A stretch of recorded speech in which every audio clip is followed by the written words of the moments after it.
নমস্কাৰ, কি খবৰ সকলোৰে খবৰ ভালনে? মই প্ৰসেনজিৎ তোমালোকৰ ওচৰত লৈ আহিছোঁ চোৱা all maths formula class 10 HSLC।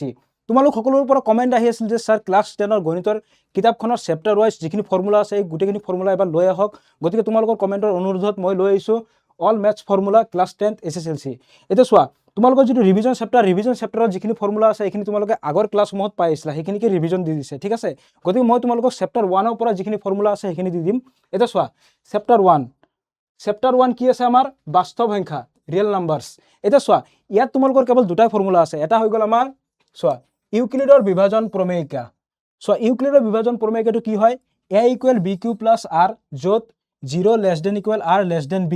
ইউক্লিডৰ বিভাজন প্ৰমেয়িকাৰ সহায়ত আমি কি উলিয়াব পাৰোঁ? যিকোনো দুটা সংখ্যাৰ মাজৰ গসাউ উলিয়াব পাৰোঁ। চোৱা a আৰু b যিকোনো অখণ্ড সংখ্যা থাকিলে q আৰু r থাকিব, ঠিক আছে। আৰু এই r মানটো কিমান হ'ব? হয় 0 হ'ব পাৰে বা 0তকৈ ডাঙৰ হ'ব পাৰে আৰু বিতকৈ সৰু হ'ব লাগিব। তো 2 নম্বৰ ফৰ্মুলাটো হৈ গ'ল চোৱা LCM × HCF = a × b। অৰ্থাৎ যিকোনো দুটা সংখ্যা এটা হৈ গ'ল a, এটা হৈ গ'ল b। এতিয়া সংখ্যা দুটা পূৰণফল আৰু সিহঁতৰ মাজত যিটো লসাগু পাম আৰু যিটো গসাউ পাম সেই দুটাৰ পূৰণফল কি হ'ব? ইকুৱেল।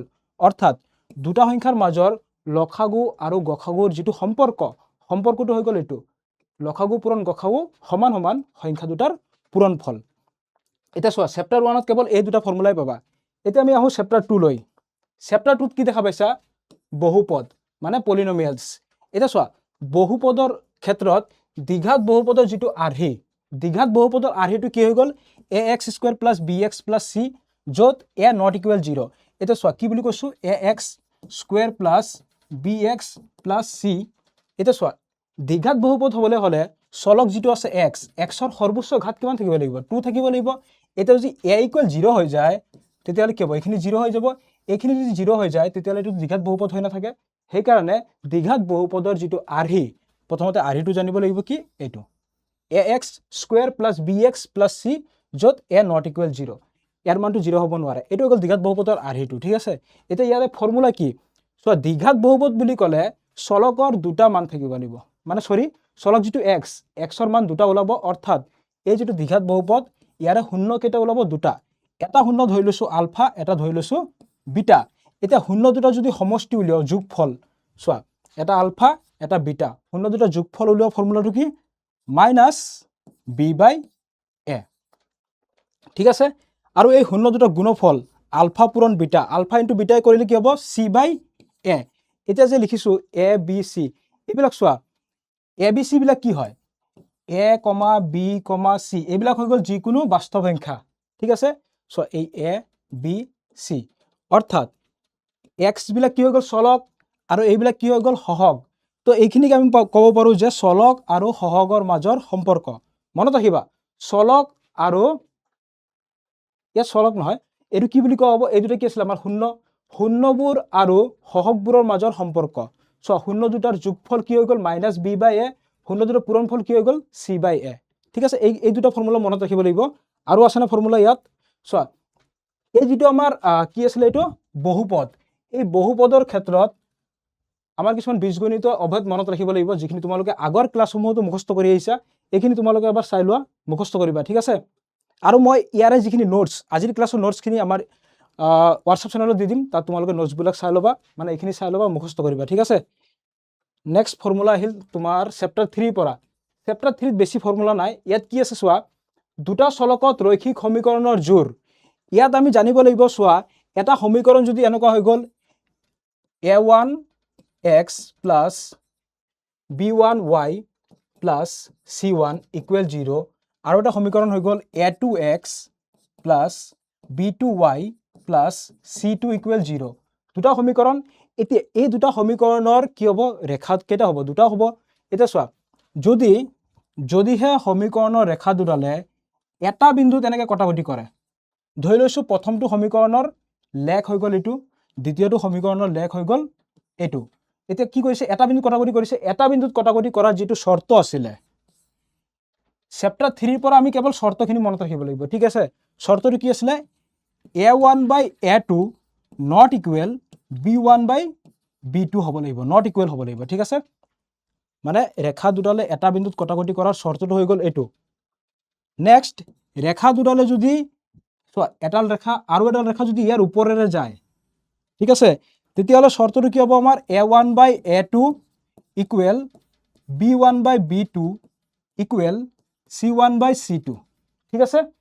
তাৰপিছত 3 নম্বৰ শৰ্ত হৈ গ'ল আমাৰ, যদিহে ৰেখা দুডাল এডাল গ'ল এনেকে আৰু এডাল যদি ইয়াৰ সমান্তৰালকে যায়, কেতিয়াও লগ নালাগে, ঠিক আছে, মানে ইহঁতৰ কোনো মিল নাই, তেতিয়াহ'লে কি হ'ব a1/a2 equal b1/b2 not equal c1/c2। এইখিনি ফৰ্মুলা তোমালোকে মনত ৰাখিব লাগিব। নেক্সট চোৱা চেপ্টাৰ 3 পৰা তোমালোকে এই তিনিটা শৰ্ত মনত ৰাখিলেই হৈ যাব। নেক্সট আহিল আমাৰ চেপ্টাৰ 4। চেপ্টাৰ 4ত কি বুলি কৈছে চোৱা দ্বিঘাত সমীকৰণ। এটা চোৱা দ্বিঘাত সমীকৰণৰ বুলি ক'লে প্ৰথমতে আদৰ্শ ঠাঁচ জানিব লাগিব। দ্বিঘাত সমীকৰণৰ আদৰ্শ ঠাঁচটো কেনেকুৱা? ষ্টেণ্ডাৰ্ড ফৰ্ম কেনেকুৱা হ'ব চোৱা ax² + bx + c ইকুৱেল 0, য'ত a নট ইকুৱেল 0। কেতিয়াবা তোমালোকক এনেকুৱা কুৱেশ্যন আহে যে দ্বিঘাত সমীকৰণৰ ক্ষেত্ৰত তলৰ কোনটো শৰ্ত সিদ্ধ কৰে বা তলৰ কোনটো শৰ্ত মানি চলে, a নট ইকুৱেল 0 এইটো দিয়া থাকিব, এইটো হ'ব শুদ্ধ উত্তৰ, ঠিক আছে। তো আদৰ্শ ঠাঁচ জানিলা।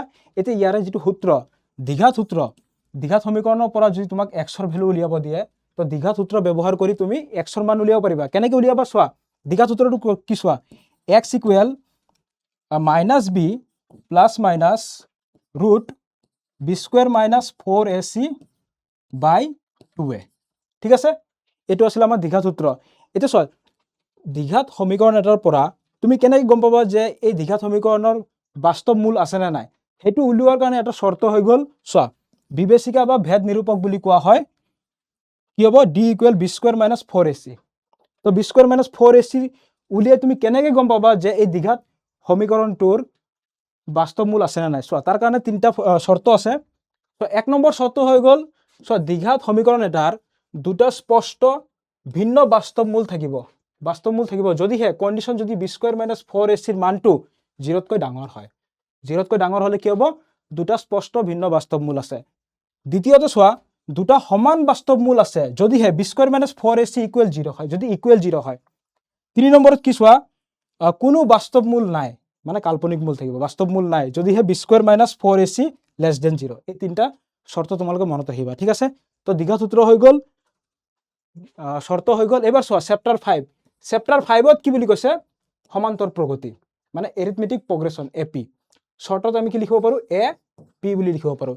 এতিয়া চোৱা এটা APৰ সাধাৰণ আৰ্হি, আৰ্হিটো কেনেকুৱা চোৱা a, তাৰপিছত কি আহিব a+d, a+2d, a+3d, a+4d এনেকৈ গৈ থাকিব। এইটো হৈ গ'ল সাধাৰণ আৰ্হি, য'ত a হৈ গ'ল প্ৰথম পদ, এইটো এটা পদ, এইটো এটা পদ, এইটো এটা পদ, প্ৰথম পদ হৈ গ'ল a, দ্বিতীয় পদ এনেকৈ গৈ আছে, ঠিক আছে।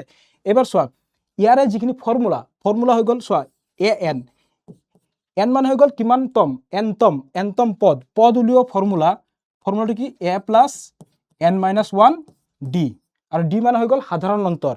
চ' দুটা পদ ইহঁতৰ মাজৰ যিখিনি ডিফাৰেঞ্চ। তাৰপিছত sn যিমানটা পদ দিয়া থাকিব পদকেইটাৰ যোগফল উলিওৱা ফৰ্মুলা কি আছিলে? n/2 ব্ৰেকেটত কি হ'ব 2a + n - 1 d। তাৰপিছত an উলিওৱা ফৰ্মুলা আৰু এটা আছে sn - sn - 1, ঠিক আছে। আৰু পদ ওলোৱা ফৰ্মুলা আছে sn ওলোৱা ফৰ্মুলা আমি এনেকৈ উলিয়াব পাৰোঁ n/2 ব্ৰেকেটত a + l মানে হৈ গ'ল অন্তিম পদ। যদিহে অন্তিম পদ দিয়া থাকে তেতিয়াহ'লে আমি এইটো ফৰ্মুলা ইউজ কৰিম, নতুবা আমি এইটো ইউজ কৰিম, ঠিক আছে। এবাৰ 5 নম্বৰ চেপ্টাৰ হৈ গ'ল। 5 নম্বৰ চেপ্টাৰত আৰু এটা আছে চোৱা সমান্তৰ মাধ্য কেনেকৈ উলিয়ায়, এৰিথমেটিক মিন কেনেকৈ উলিয়ায়। যদিহে ABC সমান্তৰ প্ৰগতিত থাকে, APত থাকে, তেতিয়াহ'লে সমান্তৰ মাধ্য ওলোৱা ফৰ্মুলা কি? b equal a + c/2। এতিয়া আহিল চেপ্টাৰ 7। চোৱা চেপ্টাৰ 6ত তেনেকুৱা ফৰ্মুলা নাই। চেপ্টাৰ 6ত আমি কি কৰিব লাগিব? উপপাদ্যবিলাক মনত ৰাখিব লাগিব। চেপ্টাৰ 7ত চোৱা কি আছে? স্থানাংক জ্যামিতি। চোৱা স্থানাংক জ্যামিতিৰ যিখিনি ফৰ্মুলা, চোৱা এটা বিন্দু আছে P বিন্দু, অ'কে, এইটো হৈ গ'ল P বিন্দু আৰু এইটো হৈ গ'ল Q বিন্দু। এতিয়া এই দুটা বিন্দুৰ মাজত দূৰত্ব ওলোৱা ফৰ্মুলা চোৱা PQ এডাল ৰেখা, ইয়াৰ মাজত দূৰত্ব ওলোৱা ফৰ্মুলা কি হ'ব? Root x2 - x1 whole square plus y2 - y1 whole square. এইটো হৈ গ'ল দুটা বিন্দুৰ মাজত দূৰত্ব ওলোৱা ফৰ্মুলা। তোমালোকক এইটো এটা বিন্দু, দুটা বিন্দু স্থানাংক দিয়া থাকিব, এই ফৰ্মুলা ইউজ কৰি উলিয়াব লাগিব। তাৰপিছত মূল বিন্দু ধৰি লৈছোঁ O, মূল বিন্দুৰ পৰা যিকোনো এটা বিন্দু পি ওলোৱা সূত্ৰ, মূল বিন্দুৰ পৰা ওলোৱা সূত্ৰটো কি হ'ব root x square plus y square. ঠিক আছে, তাৰে পিছত চ' এডাল ৰেখা, এইটো বুজি পাইছা না মূল বিন্দু, তাৰমানে চোৱা এইটো আছেতো কাৰ্টেজীয় সমতল, এইটো গ'ল মূল বিন্দু, মূল বিন্দুৰ পৰা যদি এটা বিন্দু থাকে পি, মূল বিন্দু অ, তো অ পি, এইটো ওলোৱাৰ ফৰ্মুলা, ইয়াৰ দূৰত্ব ওলোৱা ফৰ্মুলা কি O P equal root x square plus y square. এতিয়া চোৱা ইয়াত এডাল ৰেখা আছে, এইটো গ'ল পি বিন্দু, এইটো কিউ বিন্দু। ঠিক আছে, এতিয়া চোৱা ইয়াত এটা বিন্দু লৈ লৈছো এ, এতিয়া এ বিন্দুটোৱে ধৰি লৈছো আমি এই পি কিউ ৰেখাটোক M1:M2 অনুপাতত বিভক্ত কৰিছে, তেতিয়াহ'লে এইটো হৈ গ'ল আমাৰ x1, y1, এইটো হৈ গ'ল আমাৰ x2, y2, আৰু এইটো হৈ গ'ল xy। তেতিয়াহ'লে এই এ বিন্দুৰ স্থানাংক ওলোৱা ফৰ্মুলা, এ বিন্দু x, y ইকুৱেল, তো এইটো ওলোৱা ফৰ্মুলা হৈ গ'ল, চোৱা এক ছেকেণ্ড, এইটো ওলোৱা ফৰ্মুলা হৈ গ'ল M1 × x2 plus M2 × x1। কি কৈছিলো M1 × x2 plus M2 × y1, সৰি এইটো x আছিলে x1 হ'ব, x1 বাই M1 প্লাছ M2, কমা এইফালেও একেদৰে হ'ব M1 y2 plus M2 y1 বাই M1 প্লাছ M2।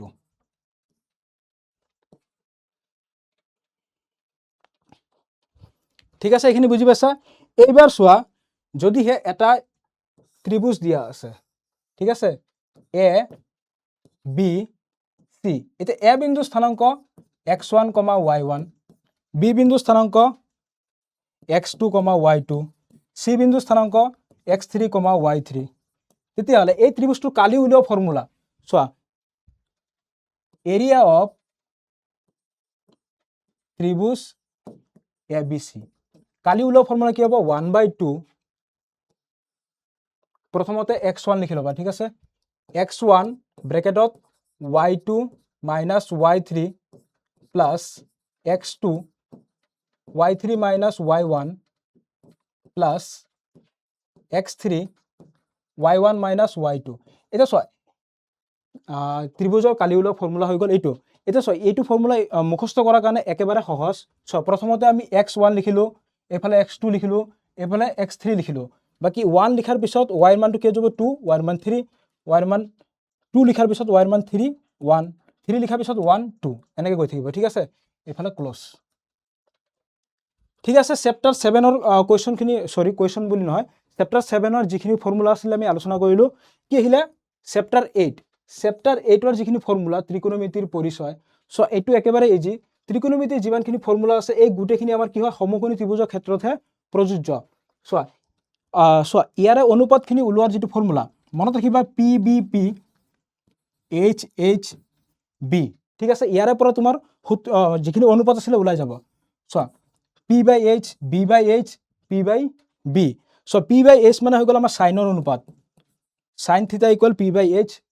তাৰপিছত B/H টো হৈ গ'ল আমাৰ কছৰ অনুপাত, কছ থিটা ইকুৱেল B/H। P/B হৈ গ'ল আমাৰ টেনৰ অনুপাত, টেন থিটা ইকুৱেল P/B। এতিয়া বাকীখিনি ইয়াৰ অনুন্নক, চোৱা চাইনৰ অনুন্নক কি আছিলে কছেক, কছেক থিটা ইকুৱেল H/P। কছৰ অনুন্নক কি আছিলে চেক, চেক থিটা ইকুৱেল H/B।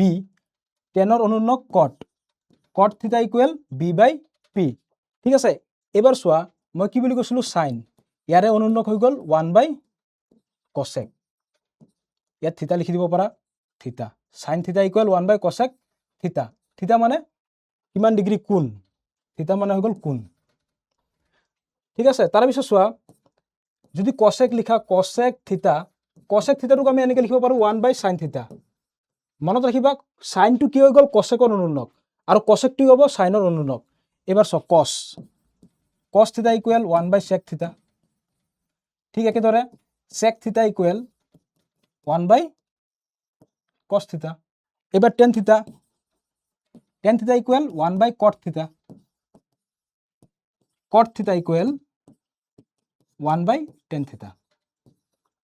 তো এইবাৰ চোৱা টেন থিটাটোক আমি এনেকৈও লিখিব পাৰোঁ, টেন থিটা।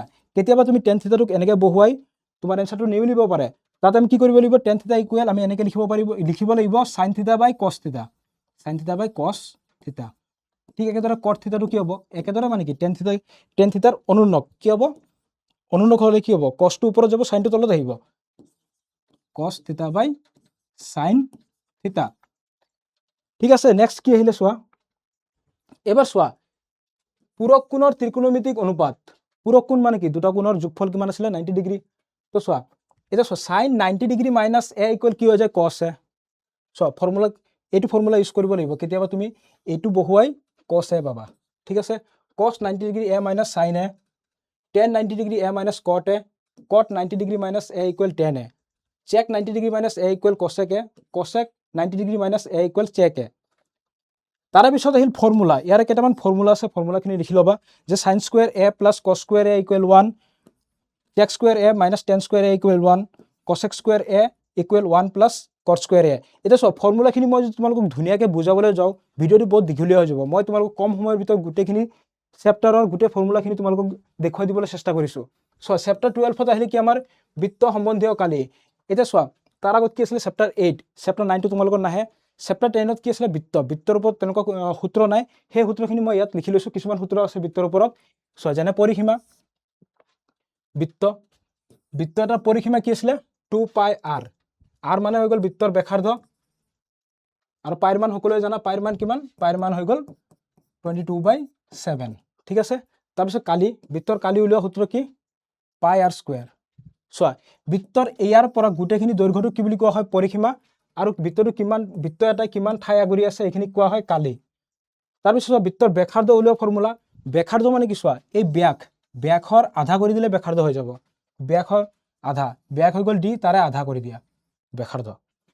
বৃত্ত এটাৰ এটা চুকৰ কালি বৃত্ত, ঠিক আছে, ইয়াৰ 4টা চুক আছে, এটা চুকৰ কালি উলিয়াবলৈ হ'লে কি হ'ব, বৃত্তৰ কালি সূত্ৰ কি আছিলে, পাই আৰ স্কুৱেৰ, তো এটা চুকৰ হ'লে 4/1 বৃত্ত কলাৰ কালি, চোৱা বৃত্ত কলা, এইটো হৈ গ'ল বৃত্ত, এইটো হৈ গ'ল বৃত্ত কলা। এতিয়া বৃত্ত কলাৰ কালি কি হ'ব, এইটো হৈ গ'ল থিতা কোণ, থিতা বাই 360 ডিগ্ৰী ইনটু বৃত্ত কলাৰ কি বুলি কৈছে, কালি বুলি কৈছে, কালি হ'লে কি হ'ব, পাই আৰ স্কুৱেৰ। ঠিক আছে, নেক্সট চোৱা বৃত্তকলা এটাৰ চাপৰ দৈৰ্ঘ্য, মই কি বুলি কৈছিলোঁ, এইটো হৈ গ'ল বৃত্তকলা। এতিয়া এই বৃত্তকলাৰ এটা চাপ, এইটো হৈ গ'ল চাপ, এই চাপৰ দৈৰ্ঘ্য ওলোৱা ফৰ্মুলাটো কি হৈ গ'ল, theta by 360 degree into 2πr। ঠিক আছে, তাৰপিছত বৃত্তখণ্ডৰ কালি কি হ'ব, অনুৰূপ বৃত্তকলাটোৰ কালি মাইনাছ অনুৰূপ ত্ৰিভুজটোৰ কালি। ঠিক আছে, নেক্সট আহিল আমাৰ চেপ্টাৰ 13। চেপ্টাৰ 13টো কি আছে, আমাৰ পৃষ্ঠকালি আৰু আয়তন। চোৱা পৃষ্ঠকালি আৰু আয়তনৰ যিমানখিনি ফৰ্মুলা আছে ইয়াত গোটেইখিনি মই লিখি দিছোঁ। চোৱা এটা আয়তীয় ঘনক বুলি ক'লে চিত্ৰটো আমাৰ মনত এনেকুৱা আহে। ঠিক আছে, এতিয়া আয়তীয় ঘনকৰ যিটো দৈৰ্ঘ্যটোক আমি কিহেৰে বুজাওঁ, এলেৰে বুজাওঁ। এইটো হৈ গ'ল প্ৰস্থটোক আমি কিহেৰে বুজাওঁ, বিৰে। এইটো হৈ গ'ল উচ্চতা, এইচেৰে বুজাওঁ। ঠিক আছে, এইবাৰ চোৱা আয়তীয় ঘনক এটাৰ পৃষ্ঠকালি কি হ'ব, 2 whole into LB plus BH plus HL। LBH ৰে কি বুজায় মই লিখি দিছোঁ। এতিয়া চোৱা এটা ঘনক যদি আমি আকৌ ঘনকটো আঁকিলে আমাৰ কি হ'ব, মনত এনেকুৱা চিত্ৰ আহে, হয়নে। এতিয়া ঘনকৰ পিঠিটো কি হৈ গ'ল, বৰ্গ আকৃতিৰ, তো বৰ্গৰ কালিৰ সূত্ৰ কি, বাহু স্কুৱেৰ। ইয়াত ঘনকটোত কেইটা বাহু আছে, 6টা বাহু, গতিকে ঘনকৰ পৃষ্ঠকালি কি হৈ গ'ল 6a স্কুৱেৰ, এ মানে হৈ গ'ল বাহু। ঠিক আছে, তাৰপিছত এটা চুঙাৰ বক্ৰ পৃষ্ঠকালি, এইটো হৈ গ'ল আমাৰ চুঙা। এতিয়া চুঙাৰ বক্ৰ পৃষ্ঠকালি, এই যিখিনি বক্ৰ অংশ, ইয়াৰ কালি কি হ'ব 2πrh। h মানে হৈ গ'ল উচ্চতা, আৰু r মানে হৈ গ'ল এই যিটো আমাৰ ব্যাসাৰ্ধ। তাৰপিছত এটা চুঙাৰ মুঠ পৃষ্ঠকালি কি হ'ব, বক্ৰ পৃষ্ঠকালি আৰু এই যিটো এটা বৃত্ত আছে, এই দুটা বৃত্ত, এই দুটা কালি যোগ হ'ব। তো এইখিনি কালি কি হৈ গ'ল 2πr, ব্ৰেকেটত কি হ'ব r প্লাছ h। মানে চোৱা বক্ৰ পৃষ্ঠকালি কি হৈ গ'ল 2πrh প্লাছ, এতিয়া চোৱা বৃত্ত কেইটা আছে, এটা দুটা, 2πr স্কুৱেৰ। এতিয়া কমন ল'লে কি হৈ যাব, 2πr কমন আহে, 2πr কমন আহি গ'ল, কি ৰৈ যাব h প্লাছ r। ঠিক আছে, এইখিনিকে ইয়াত লিখা হৈছে। এবাৰ চোৱা শংকুৰ বক্ৰ পৃষ্ঠকালি πrl। শংকু এটা দেখাত কেনেকুৱা, এনেকুৱা। এতিয়া l মানে হৈ গ'ল নতি উচ্চতা, πrl, r মানে হৈ গ'ল ব্যাসাৰ্ধ। এতিয়া লম্ব বৃত্তাকাৰ শংকু এটাৰ মুঠ পৃষ্ঠকালি কি হ'ব, বক্ৰ পৃষ্ঠকালি যোগ এই বৃত্তটোৰ কালি, বক্ৰ পৃষ্ঠকালি πrl প্লাছ বৃত্তটোৰ কালি কি হ'ব, πr স্কুৱেৰ। এবাৰ অৰ্ধগোলকৰ নেক্সট কি আহিলে আমাৰ গোলকৰ পৃষ্ঠকালি। গোলকৰ পৃষ্ঠকালি কি হ'ব 4πr²। এটা গোলক চোৱা, গোলক এটা দেখাত কি হ'ব তোমাৰ চোৱা গোলক বুলি ক'লে আমি কমলা টেঙা বুলি ক'ব পাৰোঁ। কমলা টেঙাটো কি হয় গোলক আকৃতিৰ। এতিয়া কমলা টেঙাৰ বাকলিটো আঁতৰাই তুমি যদি এনেকুৱা বৃত্ত আঁকি লোৱা, চাৰিটা সমান জোখৰ বৃত্ত আঁকি লৈছা, এতিয়া বাকলিখিনি যদি ইয়াত এনেকৈ ৰাখা কি হ'ব চাৰিটা ভাগত বিভক্ত হৈ যাব। মানে এটা কি হ'ব πr², কেইটা হৈ গ'ল চাৰিটা হৈ গ'ল 4πr²। এতিয়া অৰ্ধগোলকৰ বক্ৰ পৃষ্ঠকালি ইয়াৰ আধা কৰি দিয়া, 4 আধা কি হ'ব 2πr²। নেক্সট কি হ'ব অৰ্ধগোলকৰ মুঠ পৃষ্ঠকালি 3πr²। এটা আয়তীয় ঘনকৰ আয়তন কি হ'ব, আয়তীয় ঘনকৰ আয়তন দৈৰ্ঘ্য পূৰণ প্ৰস্থ পূৰণ উচ্চতা। এতিয়া ঘনকৰ আয়তন কি হ'ব বাহু স্কোয়াৰ, বাহু কিউব হ'ব। ইয়াত ঘনকৰ আয়তন কি হ'ব বাহু কিউব। তাৰপিছত চোৱা এটা চুঙাৰ আয়তন কি হ'ব πr²। চুঙা এটাৰ আয়তন,